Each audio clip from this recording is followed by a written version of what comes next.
So what I thought today is I'd talk to you about fake golf clubs online. I thought it was a thing of the past. Clearly not. It's something that's on the rise. It's getting worse. And if you buy clubs online, you're going to want to watch this video.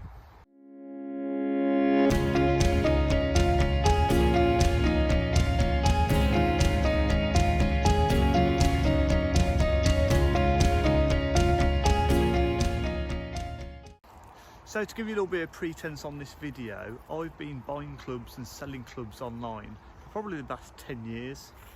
And I would advise, if you're buying online, to make sure that you do check out equipment like on Golf Bidder. They've got a great counterfeit page, which I'm going to put on my right hand side, on your left hand side. And it's just worth a check to say, for the older models especially, like your G10s, like your R7s, there was loads and loads of counterfeits of those, especially the R9s, and I would generally steer clear of buying those. And they're fairly obvious. I mean, the fakes didn't used to be that good. I mean, even the 710 Titleist AP2s, I mean, it's clearly obvious that they are just totally different. Now, as recently as this year, in October 21, there's been over 21,000 clubs and clothing and golfing equipment seized from the authorities in China. So those clubs are just going to be destined for places like the UK and America. And I think it's only, absolutely vital that you guys gather the information that you need to make sure you just don't get caught out online. Now, I've been caught out, but I think this is what I'd say, doing this video, the counterfeiting is just getting better and better. It's getting harder to see the difference between the real McCoy and, say, the fake, the counterfeit item. I'm going to give you, I want to say 5 tips, might not be that many, but I'm going to give you some tips on how to avoid buying counterfeit equipment online. So just before we get into the tips, I'm going to put some videos on showing the clubs, grips, shafts and heads, and you guys can tell me what you think is fake about the clubs. Would you think that these are fake, or would you think they were real if you received them?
So the story behind these clubs are that I'd sold my Ping S55s for 250 quid online.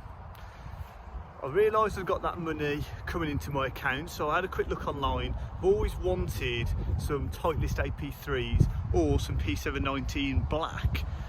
So these popped up and they were £350, £400 buy it now, which I thought was a bit of a steal because they have been going for about 650, 690, these clubs. So anyway, put an offer in, offer got accepted, clubs arrived, buyer's been really good. But obviously you've seen the videos, I just know they're 100% fake. So let's go for the subtle differences first. Ferrules. Might not seem like a massive thing, but on the AP3, ferrules should be short, not long. So the ferrules on these clubs are long, so again that's a red flag for them potentially being fake. Tip 2, look for the small details. So where you've got elastomer or you've got plastic on decals on the back of the head, just check the quality, see how the printing's like. On these particular irons, you can see that the decals have they're almost like a mirror image almost, just not crisp, not clear, and again, say lacking in quality. Another thing you'll notice if you rotate the head, that things don't fit up as they would seem. The fit just isn't as good. So you can see that the plastic casing on the back of the head is just starting to come away. I wouldn't imagine it would take too much for, say, all the plastic casings on the back of these irons to come apart. High amount of damage for the amount they've been used. I mean, the reason that I was attracted to these clubs in the first place is that the heads looked in really, really good condition. Generally speaking, with black polished clubs, they're going to lose their finish over time. Now, considering, say, these irons are 3 years old, the black still seemed in really good condition to me, say, from the pictures that I saw on eBay. But say, again, on closer inspection, yes, the black hasn't worn that badly, but then when you look at some of the clubs that were in pristine condition, the black is completely gone. I mean, it's gone to grey almost. So again, not a Titleist finish. I mean, anybody that's had black Titleist Vokey wedges will know that, yes, over time that wears down, it becomes greyish, but it won't go straight down to the grey and, you know, completely take off the black after a few hits. Which leads me on to one of the bigger issues with this club, and that was the paint. Paint is shocking. I mean, the 4 iron, the 3 iron look absolutely brand new. Doesn't barely look like they've been hit. And the paint's gone. The paint's gone completely from the 4 iron. So again, another massive, massive red flag. And the worst two left till last. The shafts. Now, I knew there was some damage before I bought these clubs, but the damage on the shafts is absolutely shocking. Considering the rest of the irons looked as good as they did in the pictures, the shafts look like they've just been bounced off the cart path, or, you know, in somebody's bag without any, you know, any kind of care to them. If the paint's flaking like this, it's more often likely that the shafts aren't legit. Another thing you need to account for on the irons, leading edge, and how the club transitions from toe to the back of the club. On these particular irons, almost sharp.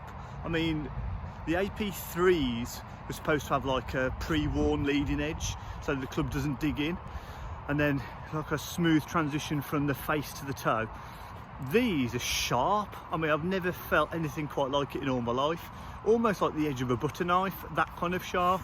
So if you get fake irons, and I have seen some fake Callaways before, that was very similar as well. And the last but not least, definitely not the least, this was a complete giveaway, and this is what absolutely sold it to me initially when I looked at these. The lettering on the AP3 and the numbers on the bottom of the club are just completely wrong. Now, the 3, if you look closely, the back of the 3 should be straight, and as you can see on the IP3s that I've bought, they're like bubble font, and that is a massive red flag. The font's wrong, they are fake, regardless of serial numbers and how the rest of the clubs look. It's totally fake. Now, all of this is without discussing the grips. The grips are also bad. I mean, they're really good fake Titleist Golf Pride grips. But again, one of the things to look out for with the grips is the fact that the paint isn't consistent. You've got some paint going onto the actual grip, and it's not just, say, inside the inlay. If you have a really close look, and you will have to have a close look, that's one of the things to look out for. The other one is the smell. The smell of fake grips. They just stink. They're just not smelling nice at all. They don't smell like a fresh rubber. They smell like they've gone off. And if that's not enough to convince you, then I really don't know what is. However, good news is, seller got in contact with me and said he was happy to refund the money, and he didn't think that they were fake because he sold them from a PGA Pro. So, my message is, all PGA pros out there, would you recognise this as a fake, or would you actually sell it on? Would you be truthful and honest enough to accept this back as a return if you've taken it off somebody's hands as a fake club? Now, knowingly, you're obviously not allowed to sell fake or counterfeit items, but my message out there to anybody that's selling clubs is, anything that comes through your hands, make sure it's legit, it's real, it's in the condition it's in. Otherwise, you're just going to have disappointed buyers. What I'd love to have done is taken these clubs out for a spin and seen how bad they actually were. I didn't want to do that because I didn't want to damage the item for the seller, and I didn't want them to take money off me saying that I'd made them worse than they already were. So guys, I hope you found the video helpful, interesting. Have you got stung out with fake clubs before? If you have, get in contact with me, because I want to see different examples. I've seen Callaway, I've seen PXG, I've seen Titleist. I haven't seen some of the other brands out there, so if you have got a suspect club that you want me to have a little bit of a look at, then obviously send me some pictures, send it through onto my Gmail account, and I look forward to hearing from you. Look forward to you getting in contact with the channel. Been some great supporters out there. Dodgy Dave has been a great supporter of the channel. Really appreciate the chats we have backwards and forwards. He's supported the channel for the last few months, and I really appreciate it. So get involved, like, subscribe, comment. Cheers guys, look after yourselves.